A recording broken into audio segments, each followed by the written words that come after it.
出咗學校門口之後，沿住左手邊繼續直行。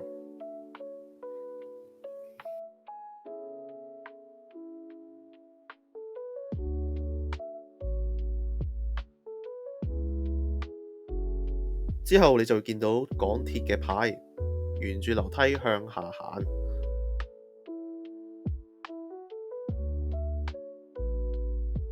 跟住你就見到翠榕樓，然後左轉，沿住呢啲有瓦遮頭嘅位置繼續直行。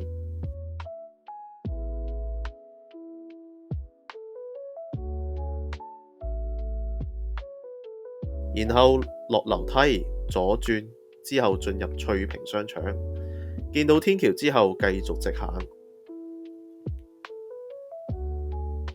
行到盡頭之後左轉，繼續直行。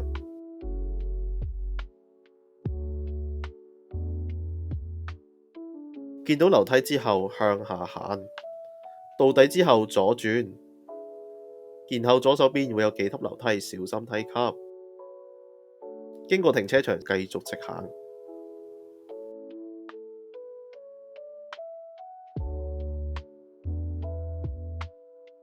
前面會有條行人過路線，小心橫過馬路，一路繼續直行。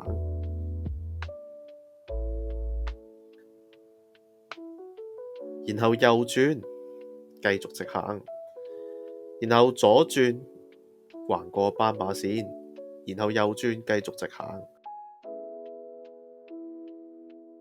繼續直行，然後左轉，然後繼續直行，之後你就見到觀塘地鐵站㗎喇。